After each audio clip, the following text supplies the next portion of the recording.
बिछड़ गई, गार्ड बिछड़ गए। कहने लगी मैं परेशान हूँ, मुझे जगह मिल जाएगी। नौजवान कहता मैंने शहजादी देखी और मुझे भी पता था कि घर एक ही है और आग को अंदर से दरवाजा भी बंद करना पड़ता है, जंगल जानवर भी आ जाते। कहते मेरी छोटी सी कुटिया में झोंपड़ी में वो आई, रो के कहने लगी सहारा कोई नहीं, अगर मैं पीछे निकलूंगी तो भेड़िए खा जाएगा। कहते मैंने उसे जगह दे दी। अकेली औरत, चिराग जल रहा है, सबक याद कर रहा हूँ। मेरे नबी पाक ने फरमाया जहाँ मर्द औरत अकेले हो तीसरा शैतान होता है। और शहजादी, वो बच्चा कहता है सबक याद करता रहा सारी रात। वो बच्ची को कहा सो जा, पर वो कहती है नींद मुझे भी कहाँ आई। ऐसे मौक़ों पर नींद, सारी रात सबक याद करता। थोड़ी थोड़ी देर के बाद चिराग जलता तो उस पर उंगली रखता, हाथ जलता तो पीछे खींचने, फिर दूसरी उंगली रखता। थोड़ी देर के बाद जलता तो खींचने, हाथ सारा जल गया। सुबह किरणें चमकी तो कहने लगा चल निकल जा, दौड़ जा, बस बड़ा सब्र का इम्तिहान हो गया, चली जा। शहजादी बाहर निकली, सिपाही ढूंढ रहे थे। बादशाह खुद जंगल में निकला हुआ था, मेरी बेटी मिल गई। बादशाह तन्हाई में जाके कहने लगा बेटा मैं दुनिया को बताऊंगा कि मेरी बेटी खोई नहीं थी, सिपाही साथ ही थे। ये बड़ा मुश्किल होता है, बेटी तो भूल के भी रात कहीं रह पड़े तो लोग जीने नहीं देते, तो बेटा मुश्किल हो जाएगा मेरे लिए। कहाँ थी? उसने कहा नेक नौजवान के पास। उसने कहा बेटा मैं तो तेरी बात मानूंगा पर दुनिया नहीं मानेगी। अगर उस नौजवान ने किसी को बता दिया कि तू उसके पास थी तो फिर लोग मेरा जीना मुहाल कर देंगे। बेटा मैं मर जाऊंगा, मेरी मजबूरी ये है कि वो कहीं राज ना उगल दे वो नौजवान, उसे कत्ल करना पड़ेगा। औरत ने मिन्नतें की, उस बेटी ने कहा मेरे मौसम को मारोगे, रोई। और वो कहने लगा मैं बादशाह हूँ, मेरा अपना वकार है, मैं उसको छोड़ नहीं सकता। गिरफ्तार कर लाए सिपाही। वक़्त तय हो गया सजा का। अकेले एक कारकोठरी में रखा गया, जो उसके खास एतबार वाले थे उनकी ड्यूटी लगाई। बादशाह ने बुलाया, पहले बिलम आया। औरत कहने लगी, बेटी कहने लगी एक दफा तो बुलाओ ना, एक सवाल बस पर्दे में रह के पूछना है और फिर जो आपका जी चाहे। मेरे मौसम को मारना तो है, तो मर्जी आपकी। सामने खड़ा किया नौजवान, पर्दे के पीछे औरत खड़ी हो गई। बादशाह बीच बैठ गया। बीबी कहने लगी सारी रात बेदार मैं भी रही, सोया तू भी नहीं। वो जो तू चिराग के करीब हाथ लगा के जलाता था वो समझ नहीं आई। नौजवान रो पड़ा, कहने लगा क्या करूं, मैंने रसूलुल्लाह का दीन पढ़ा है, क्या करूं, मैंने हुजूर का दीन पढ़ा है। मैंने पढ़ा है कि जानी को सबसे नीचे दोज़ख के सबसे निचले दर्जे में जलाया जाए, उसे जहन्नमियों का पीप और रेशा पिलाया जाए, कंद खिलाया जाए। ये रवायतें पड़ी हुई थी। थोड़ी थोड़ी देर के बाद शैतान मुझे कहता था बदकारी कर ले। मैं अपना हाथ उसी वक्त जब शैतान मशवरा देता तो मैं आग पे करता। मैं कहता अगर ये बर्दाश्त हो गई तो वो भी हो जाएगी। जब हाथ जलता तो मैं समझ जाता नहीं तुझसे तो ये नहीं बर्दाश्त होती तो वो कैसे हो। फिर मुझे शैतान मशवरा देता कोई देख नहीं रहा तो बुलाने नहीं गया, खुद आई, मैं दूसरी उंगली लगा देता। मैंने हाथ जलाया और मैं समझ गया जब छोटे से चिराग की इतनी सी शमा की आग नहीं बर्दाश्त होती तो दोज़ख कैसे बर्दाश्त होगी। कहता मैं बाज आया। बादशाह ने ये कहानी सुनी, लफ्ज़ सुने तो चीख मार के रोया। कहने लगा तालिब इल्म तू तो मेरे नबी का सच्चा गुलाम है और मेरे रसूल के जो सच्चे गुलाम होते हैं उन्हें फांसियां नहीं दी जाती, उन्हें तख्त पर बिठाया जाता है। अब तुझे सजा नहीं होगी बल्कि मैं अपनी बेटी का निकाह तेरे साथ करूंगा और मेरे बाद इस सल्तनत का बादशाह भी तू ही बनेगा। अब वो नौजवान वहां नारे लगा रहा है, कहता लोगों तुम मुझे कहते थे दीन से क्या मिलता है, दीन से तो अल्लाह तख्त ताज भी अता फरमा देता है। अगर नौजवान शर्मो हया वाले बन के रहे अल्लाह सारी इज्जतें दे देगा। देखे ना अल्लाह के फजल से इज्जत मिलती है और जब कोई इज्जतदारों जैसा काम ही ना करे। एक बात और अर्ज करनी है पर वक्त थोड़ा रह गया। जवानों मैं ना जब कभी परेशान होता हूँ ना तो मैं ये वाली बात खोल के पढ़ता हूँ। वाला ये बात ढारस बनाती है, ढारस तवानाई देती है, पूरा मजमून बांधा है। आला हज़रत कहते हैं बेरूपिया था, मदारी, रूप बदल बदल के दिखाया करता था, बादशाहों से इनाम लेता था। एक दिन औरंगजेब आलमगीर के पास आ गया, कहने लगा मैं रूप बदलूंगा, अगर आप पहचान ना सके तो मैं इनाम लूंगा। आपने फरमाया मैं कोई ऐसे वैसा बादशाह नहीं, कहा मुझे धोखा देना मुश्किल है। कहा नहीं मैं रूप बदलूंगा। हजरत औरंगजेब आलमगीर बड़े नेक बादशाह गुजरे, बड़े परहेजगार। वो बेरूपिया कहने लगा मैं रूप बदलूंगा, आप नहीं पहचान सकेंगे। फरमाया चल जितना तेरे अंदर जोर है लगा ले। हजरत ने ऐलान किया कि मैंने फौजी भर्ती कर दे, 2 माह के बाद टेस्ट होगा। वो 2 महीने दौड़ता रहा, रंग रूप बनाता रहा, आया टेस्ट देने। 2-3 सिपाहियों का इम्तिहान लिया, उसकी बारी आई तो 10 रुपए दिए, कहने लगे तेरे आने जाने का किराया मैंने तुझे पहचान लिया है। कुछ दिनों के बाद जाने लगे सफर पर, तो भिखारी आ गए खैरात मांगने। उसने भी सारे मुंह पर स्याही मार ली, कपड़े फाड़ लिए, सर के बाल मुंडा लिए, भवे तक कटा ली, बदरंग होके आया। कासा आगे किया तो हजरत ने 10 रुपए डाले, कहने लगे तेरे आने जाने का किराया मैंने पहचान लिया है। कुछ दिन गुजरे तो टीचर की जरूरत थी, उसने मुंह से बड़ी कर ली, दाढ़ी नकली लगा ली, सर पे जना कैप पहन ली, एक शेरवानी ले ली और हाथ में छड़ी पकड़ के आया। कहने लगा मैं उस्ताद हूँ, 2-4 बंदों का इम्तिहान लिया, उसकी बारी आई तो 5 रुपए दिए, 10 रुपए दिए, का तेरा किराया मैंने पहचान लिया। 2 साल गुजर गए, वो जब भी आता हजरत पहचान लेते। एक दिन सफर पे जा रहे थे, बहुत बड़ा लश्कर था, जिहाद करने जा रहे थे औरंगजेब आलम की। तो देखा एक पहाड़ी है, पहाड़ी पे लोग जा भी रहे हैं आ भी रहे। औरंगजेब आलम की पूछने लगे यहाँ क्या है?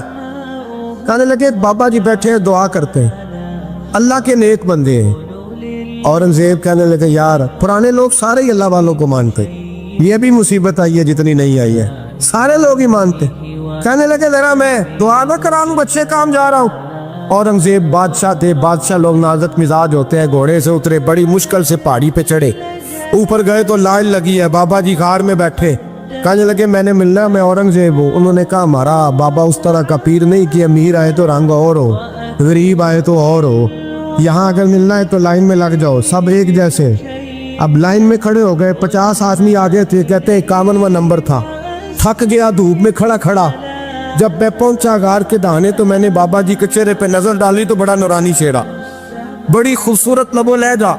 मैंने कहा मेरे जैसा आदमी भी पगड़ी बांध ले तो अच्छा लगने लग जाता है, बड़ा खूबसूरत अंदाज। कहते हैं मैं उनके पास अत्ताहियात की हालत में बैठ गया। मैंने कहा हुजूर मैं जा रहा हूँ जिहाद करने, दुआ करना। बुजुर्गों ने हाथ उठाए, अल्लाह इसकी मदद फरमा, दीन को गलबा अता फरमा, इससे दीन का सच्चा पक्का सिपाही बना। फिर थपकी दी, 2-4 नसीहतें निकाल डाली, देखना जुल्म न करना, ज्यादती न करना, जब तू जीत खर न करना, गुरूर न करना, नसीहतें भी कर दी। कहते अब जब मैं उठा तो 2-4 दिनार बतौरे नजराना मुसल्ले के नीचे रखे और उल्टे कदम जब मैं गार से उतरा, उन्होंने रुमाल झाड़ा और उठ के खड़े हो गए। कहने लगे आज नहीं तूने पहचाना, आज नहीं तूने पहचाना, मेरा इनाम बनता है, आज नहीं पहचाना, ला पैसे। औरंगजेब कहने लगा यार तूने याद कर दी, कहाँ चढ़ा कहाँ खड़ा रहा, धूप में थक गया, कमाल कर दी भाई तूने। बता तू क्या लेगा, अब तू जल्दी बता, वो कितने लोग पीछे धूप में खड़े हैं, लश्कर सारा खड़ा है, क्या लेगा? उसने कहा सबसे कीमती हीरे वो है जो तेरे सर के ताज में लगे हुए, मुझे तेरा ताज चाहिए। ओ भाइयों सुनना और याद रखना, मेरे आला हजरत कहते हैं बादशाह ने सर के ऊपर से ताज उतारा, बहरूपिये के कदमों में रखा और कहने लगे ये ले, और ये तो तेरा मांगने पर मैंने दिया है ना, मैं वापस आता हूँ तो आना, मैं अपनी मर्जी से भी तुझे दूंगा। तूने औरंगजेब जैसे बंदे को धोखा दिया, आना मैं उस वक्त भी दूंगा। वो देकर बस बात खत्म हो गई, हद हो गई। देकर कहते हैं जब मैं पलटा ना वापिस, बहरूपिये ने आवाज दी बादशाह ठहर जा। तो मैंने पलट के देखा तो कहने लगे ये अपना ताज ले जा, उठा और ले जा। मैंने कहा 2 साल बीत गए तुझे मेहनत करते, आज काबू आया तो ले जाओ। कहने लगा ले जा, मसला समझ में आ गया। मैंने कहा मुझे भी तो समझाना। कहते वो फूट फूट के रोया, उसकी आंखें बरस पड़ी, सैलाब की तरह आंसू बह निकले, तड़पा और रो के कहने लगा बादशाह मैंने झूठ मूठ रसूलुल्लाह की गुलामी इख्तियार की थी, झूठ मूठ की दाढ़ी, झूठ मूठ की पगड़ी, झूठ मूठ का फकर, मैंने झूठ मूठ नबी पाक का लिबास पहना है, तो तेरे जैसे बादशाहों के ताज मेरे कदमों में आ गए हैं। अगर मैं सचमुच रसूलुल्लाह का गुलाम बनूंगा तो अल्लाह क्या कुछ अता फरमाए, अल्लाह कितनी नेमतों से नवाजे। मेरे आला क्या फरमाते हैं, आला फरमाते हैं फरिश्ते भी करते हैं ताजीम मेरी। कौन जी? अल्लाह। ऐसा अकीदा भी कम मिलेगा जो बरेली के इमाम का अकीदा है, ऐसा भी कम। कहते हैं फरिश्ते भी करते हैं ताजीम मेरी। क्यों? फरमाने लगे फिदा होके उन पर ये इज्जत मिली। बगदाद के एक दरवेश आलिम थे, तो वो जब भी नमाज पढ़ाते ना तो किसी ताजर की 2 बीवियों के बारे में दुआ मांगते। तो जो है मेरी बात पर, नमाज पढ़ाते तो कहते अल्लाह उस ताजर की 2 बीवियों को अपनी खास रहमतें अता फरमा। एक दिन लोग उनके गिर्द इकट्ठे हो गए, कहने लगे बाबा जी बताएं तो सही वो बीवियां कौन थी जिनके लिए आप दुआ मांगते। तो फरमाने लगे मेरे शहर का एक ताजर था, बहुत बड़ा ताजर था, मालदार था पर बे औलाद था। उसे बगदाद से मुल्क के शाम जाना पड़ता था तिजारत करने, और कई कई महीने उसे शाम के मुल्क में रहना पड़ता था। उसने इस तरह किया कि वहां भी एक शादी कर ली। तो जो है ना मेरी बात पर, क्या कर लिया उसने? दूसरी शादी करना मर्द के लिए जायज़ है, तीसरी करना भी, चौथी करना भी भैया के वक्त, मगर अगर इंसाफ कर सके तो। अगर चारों में हम ना आधा मसला सुनते हैं और आधा ही बयान करते हैं, अगर इंसाफ ना कर सके फिर उसके लिए चार जायज़, फिर वो एक ही रखेगा। तो अजीज दोस्त, दूसरा निकाह कर लिया, शादी हो गई। अब वो वहाँ कुछ ज़्यादा वक्त गुजारने लगा, मालदार आदमी था, बीवी को मकान भी लेके दे दिया। अब वो देर से आता वापिस, और जब आता भी तो उसके वो वाले अंदाज ना होते जो पहले हुआ करते थे। अब बीवी से बड़ा जासूस भी कोई नहीं होता, उसको तो पहले पता चल जाता है कि माजरा क्या है, उसे बड़ी खबर होती है। तो उसने महसूस कर लिया कि बदले बदले से मेरी सरकार नजर आते। वो कहने लगी अब के जब आता जाता है तो इसके हालात कुछ बदले बदले से हैं, माहौल कुछ और है। उसने एक बूढ़ा आदमी जो उसका अजीज भी था और समझदार भी था, उसको तैयार किया। कहने लगी अब के जब मुल्क के शाम जाए ना तो इसका पीछा करना और खबर करना कि कहाँ रहता है, कहाँ जाता है, क्या करता है। वो बूढ़े बुजुर्ग जो थे वो खातून के कहने पर कुछ उसने किराया भी दिया। वो उस ताजर के पीछे गए और वापस आके खबर दी। कहने लगे कि तो 2-3 साल बीत गए, इसने वहाँ भी शादी की हुई है, तुझे बताया ही नहीं। बीवी बड़ी समझदार थी, हौसला मंद, जीरत, उसने शोर नहीं मचाया। उसने कहा कि मैं ना अब जब आएगा ना तो तरीके से बात करूंगी और पूछूंगी कि ऐसा क्यों किया। और ये भी उसने आके बताया कि अगर तेरे साथ निकाह के बाद उसे औलाद नहीं मिली तो औलाद वहाँ भी कोई नहीं, कि मुकम्मल तफसीलात। अब जब इस दफा खामद आया तो आते ही वो बीमार हो गया, कमज़ोर होने लगा। अब खातून ने मुनासिब नहीं समझा कि आते ही धड़ाम से मैं उसके सर पर ये ठोड़ दूं कि तूने निकाह किया हुआ है और मुझे बताया नहीं। वो जरा तसल्ली में रही, कुछ वो बीमार था, हौसला रखा, खिदमत करती रही। कुछ दिन गुजरे तो वो ताजर इंतकाल कर गया, फौत हो गया। अब राज खोल न सका, इद्दत गुजारी, और जब सारा माल जमा किया ना तो अशरफियों की बोरियां भर गई। सारा माल उस बीबी का, 4 बोरियों में अशरफियां, 4। यहाँ तो पेट का दोज़ख है, माज़ अल्लाह भरता ही नहीं। हाल में मजीद, हाल में मजीद। वो जो कहते थे ना कि बस बाहर चला जाऊं और बाहर मैं कुछ थोड़े से पैसे कमा के 2-3 साल में लौट आऊँगा, फिर यहाँ आके कोई कारोबार करूँगा, वो गए हैं तो वापस नहीं आए। वो जो कहते थे ना बस मैंने इतना सा कारोबार करना है कि मकान बन जाए, उन्होंने 4 मकान भी बना लिए हैं, लेकिन ब्रेक, हल में मजीद की दौड़ है। अब 4 बोरियां उस औरत ने छुपाए रखी। कोई बंदा नहीं जानता बगदाद में कि मुल्क के शाम में ताजर की दूसरी बीवी भी है। जब वो फारिग हुई तो उसने उस बूढ़े जासूस को फिर बुलाया और 2 बोरियां ऊंट पे रखी, खुद भी साथ बैठी और मुल्क के शाम गई। अल्लाह अकबर। वो बुजुर्ग कहते हैं मैं ऐसे नहीं दुआ करता। उसको जाके कहने लगी मैं अकेली वारिस नहीं हूँ, आधे की वारिस तू भी है। मैं अकेली वारिस नहीं, ये तक़सीम विरासत है, आधी की वारिस तू भी है। तो रख अपने पैसे, मुझे पता है उसने निकाह किया था पर मुझे बताया नहीं था, तो रख अपने पैसे, मैं तुझे दे रही हूँ, आधे तेरे हैं आधे मेरे हैं। उसने नजर उठाई तो रो पड़ी, कहने लगी नहीं अब ये सारे तेरे ही हैं। अगर तू अल्लाह से डरती है तो मैं भी रब से डरती हूँ, अगर तू मुस्तफ़ा करीम का कलमा पढ़ती है तो मैं भी उसी नबी की मानने वाली हूँ। कहा बात क्या है, मेरा क्यों है सारा? तो वो खातून कहने लगी वो 2 साल 3 साल से मेरे साथ निकाह था और उसने बताया था मुझे कि मेरी बीवी भी है, और मैं गरीब थी तो मेरे वालिदैन को भी बताया था कि मेरी दूसरी शादी है। ये मकान उसने मुझे लेके दिया था, मेरे तमाम अखराजात वो पूरे करता था, नानो नफका का ख्याल रखता था। लेकिन अब के जब वो आया तो वो बीमार था।